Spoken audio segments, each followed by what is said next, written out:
नमस्ते मेरे प्यारे छात्र छात्राओं, ज्ञान कोचिंग सेंटर के अपने चैनल पर आपका स्वागत है। हम लोग इससे पहले वाले वीडियो में पाइथागोरस परिमेय को देखा था। आज हम लोग पाइथागोरस परिमेय के विलोम को देखने जा रहे हैं। आप लोग इसे समझने की कोशिश करेंगे। अगर आपको समझने में कोई भी प्रॉब्लम आता है तो वो आप कमेंट बॉक्स में ज़रूर शेयर करें, जिससे हम आपका प्रॉब्लम सॉल्व करने की हर संभव प्रयास करेंगे। अब जानते हैं पाइथागोरस का विलोम कहता क्या है। देखिए, पाइथागोरस ने कहा था कि अगर कोई समकोण त्रिभुज है तो उसमें बड़ी भुजा का वर्ग अन्य दोनों भुजाओं के वर्गों के योग के बराबर होता है। तो उसका विपरीत वाला क्या कहता है कि यदि कोई त्रिभुज है उसमें जो सबसे बड़ी भुजा होगा उनका वर्ग अगर अन्य दोनों भुजाओं के वर्गों के योग के बराबर है तो बड़ी भुजा के जो सम्मुख कोण होंगे वो क्या होंगे, 90 डिग्री होंगे। इससे पहले वाला थ्योरम पाइथागोरस में 90 डिग्री दे देता था, तभी कहता था कि कर्ण का स्क्वायर बराबर लंब का स्क्वायर प्लस आधार का स्क्वायर होता है। इसमें क्या कहता है, कर्ण लंब आधार तो पता नहीं चलेगा बिना 90 डिग्री दिए। तो इस सीधा बोलता है कि जिसका बड़ा भुजा है वो बड़ा भुजा का वर्ग अन्य दोनों भुजाओं के वर्गों के योग के बराबर है। तो आप सिद्ध कीजिए कि वह त्रिभुज जो बड़ी भुजा है उस त्रिभुज का उसके सामने वाला कोण कितना डिग्री होगा, 90 डिग्री होगा। इसके लिए हम सबसे पहले एक जो है त्रिभुज बना लेते हैं। एक त्रिभुज बना लिया और इसमें सबसे बड़ी भुजा बना दिया एक तो, इसका नाम दे दिए ए, बी और सी। AC को सबसे बड़ी भुजा बना लेते हैं। हमको जब ये सबसे बड़ी भुजा होगा तो इसके सामने वाला जो कोण होगा B, इसी को 90 डिग्री प्रूव करना। इसके लिए सबसे पहले हम क्या करेंगे, मानेंगे। माना कि त्रिभुज ABC में AC क्या है, AC भुजा सबसे बड़ी भुजा है, ठीक है। और सिद्ध जो करना है, आप क्या करना होगा आपको सिद्ध, कि जब ये बड़ी भुजा है, प्रश्न से क्या बोला आपको, प्रश्न से पहले लिख लीजिए। प्रश्न से बोल रहा है कि अगर ये बड़ी भुजा है तो इसका जो वर्ग होगा वो इन दोनों के वर्गों के योग के बराबर दिया हुआ रहेगा। हमको बस सिद्ध क्या करना है कि जो बड़ी भुजा है इनके सामने वाला कोण कितना डिग्री आ जाए, 90 डिग्री आ जाए। जबकि पाइथागोरस क्या कह रहा था कि अगर कोई समकोण त्रिभुज है उसमें कर्ण का जो है स्क्वायर लंब का स्क्वायर प्लस आधार स्क्वायर के बराबर होगा, अर्थात 90 डिग्री के सम्मुख भुजा का वर्ग अन्य दोनों भुजाओं के वर्गों के योग के बराबर होता है। लेकिन इसमें उल्टा बोला है, इसमें बोला है कि बड़ी भुजा का वर्ग अन्य दोनों भुजाओं के वर्गों के योग के बराबर है। तो बस आप सिद्ध करके दिखाओ कि बड़ी भुजा के सामने वाला कोण कितना डिग्री होगा, 90 डिग्री। अर्थात इसमें क्या दे दिया, बड़ी भुजा का वर्ग, बड़ी भुजा कौन है, AC, इसका वर्ग अन्य दोनों भुजा AB ले लेते हैं, AB का स्क्वायर प्लस BC, ये दोनों के वर्गों के योग के बराबर दिया होगा। इसको मान लीजिए इक्वेशन नंबर फर्स्ट। सिद्ध जो करना वो लगा दीजिए। सिद्ध करना है, क्या सिद्ध करना है कि कोण B बराबर कितना डिग्री होगा, 90 डिग्री। जब B 90 डिग्री होगा तो ये त्रिभुज का कोई एक कोण 90 डिग्री हो जाता है, जिस त्रिभुज का उसे तो समकोण त्रिभुज कहने लगता है। अर्थात ABC को हमको क्या करना है सिद्ध, समकोण त्रिभुज है। या तो कोण B समकोण कीजिए तो बात बराबर है, त्रिभुज ABC समकोण हो जाएगा। या त्रिभुज ABC एक कैसा त्रिभुज होगा, समकोण त्रिभुज होगा। यही हमको सिद्ध करना है। या तो ये बात प्रूव कीजिए, ये बात प्रूव कीजिएगा तो ये हो ही गया। काहे कि किसी भी त्रिभुज में कोई भी एक कोण 90 डिग्री आ जाए तो उसी को क्या कहते हैं, समकोण त्रिभुज कहते हैं। अभी फिलहाल हमको दिया नहीं कि ये समकोण त्रिभुज है, बट ये दिया था कि बड़ी भुजा का वर्ग अन्य दोनों भुजाओं के वर्गों के योग के बराबर है। अब इसको सिद्ध करने के लिए रचना करना पड़ेगा। हम रचना वाला फिगर इधर बना देते हैं, एक समकोण त्रिभुज बना लेते हैं। क्या बना लेते हैं, एक समकोण त्रिभुज, इसका नाम दे देते हैं A, इसका नाम दे दो ABC हो गया, तो इसका नाम DEF दे देते हैं। आप लोग समझते चलिए, सही से कंसंट्रेट माइंड होकर समझिएगा तो थ्योरम कोई भारी नहीं होता। वो भी एक जो है मेन इंपॉर्टेंट वर्क करता है हमारे जीवन के लिए। थ्योरम बहुत इंपॉर्टेंट होता है और आपका ये 5 नंबर फिक्स कर देता है। या तो आ जाए पाइथागोरस परिमेय या पाइथागोरस का विलोम या थेल्स आ जाए, थेल्स का विलोम। 2012, 13, 14 सब में देखा जाता था कि एक बार थेल्स आया तो दूसरा बार थेल्स का विलोम, एक बार पाइथागोरस आया तो उसका विलोम, ऐसे ही ये चारों को बार बार रिपीट कर दे जाता था।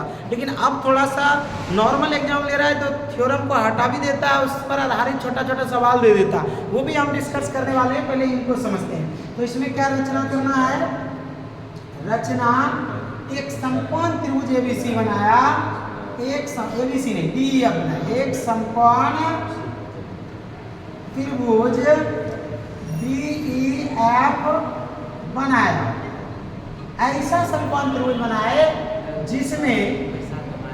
जिसमें क्या होता है, कोण ई को हम 90 डिग्री ले लिए। कोण ई को कितना डिग्री ले लिए, 90 डिग्री। और इसका जो डी भुजा है इसके ए बी के बराबर ले लिए। डी किसके बराबर ले लिए, ए बी के बराबर। और इसका जो ई एफ है उसके इसके बराबर ले लिए। दो भुजा तो बराबर ले सकते हैं, लेकिन तीसरा लेंगे तो 90 डिग्री आएगा कि नहीं आएगा ये कोई गारंटी नहीं, इसलिए आप दो ही भुजा बराबर ले सकते, तीसरा भुजा नहीं ले सकते। तो ई एफ हम बराबर ले लिए किसके बी सी की।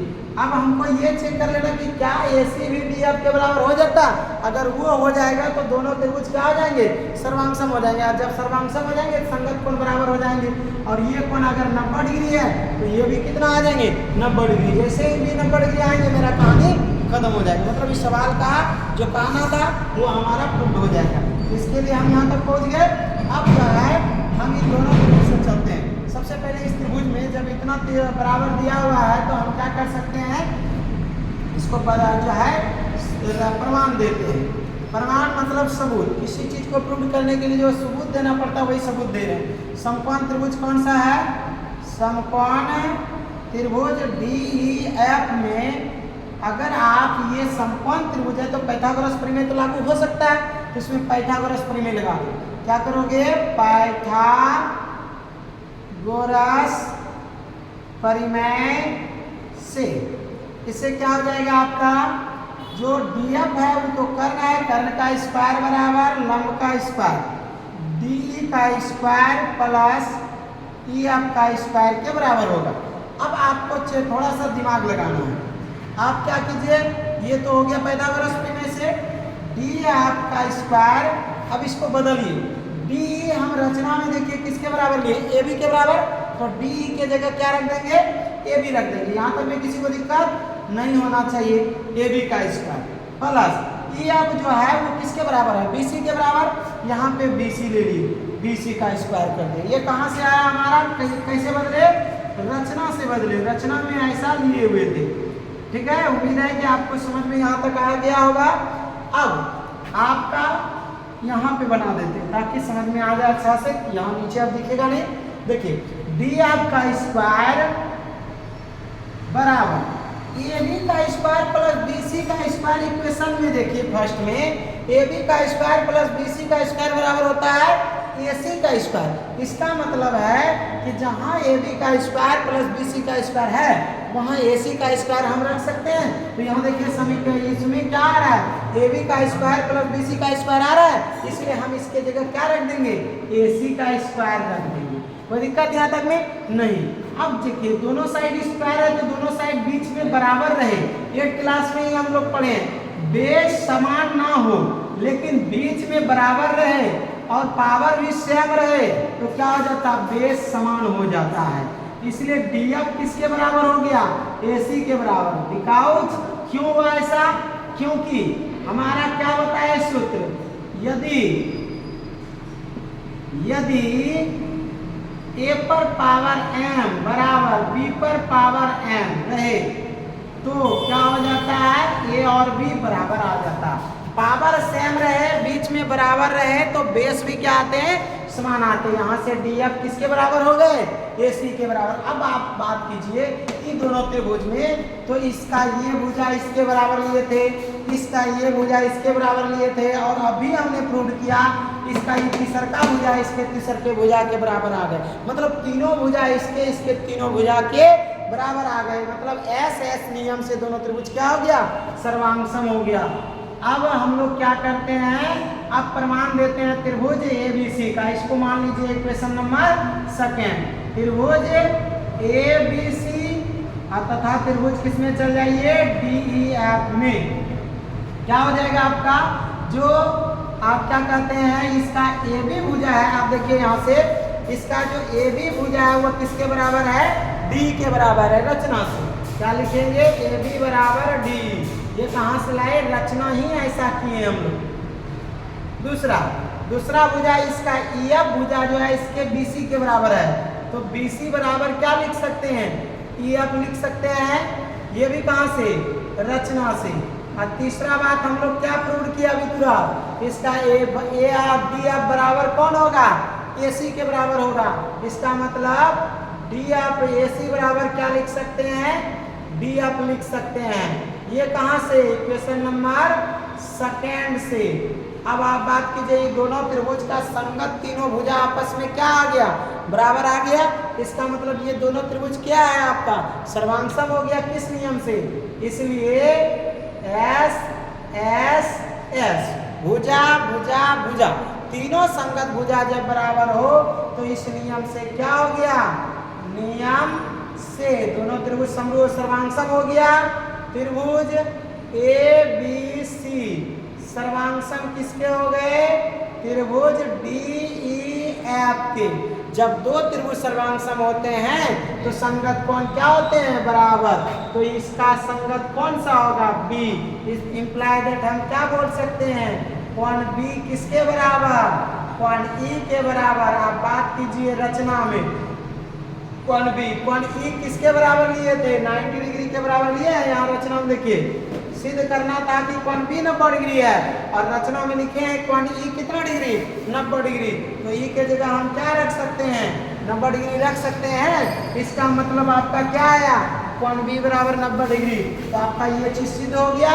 जब बी इस त्रिभुज का 90 डिग्री है, मतलब एक कोण 90 डिग्री है, तो ये त्रिभुज कैसा हो गया, जो है आपका समकोण त्रिभुज हो गया। अतः त्रिभुज ए बी सी एक कैसा त्रिभुज है, समकोण त्रिभुज है। प्रूव हो गया। यही था आपका पाइथागोरस का विलोम। ठीक है, अब आपका अगले दिन का क्लास चलेगा पाइथागोरस और जो है क्या कहते हैं थेल्स का। तो पूरा कहानी खत्म, एक दिन थेल्स का विलोम पढ़ा देंगे। अगला क्लास आपका थेल्स के विलोम पर आधारित चलेगा, और उसके बाद आपका त्रिभुज की समरूपता से संबंधित, उसके क्षेत्रफल से संबंधित एक दो थ्योरम बताएंगे। Thank you very much.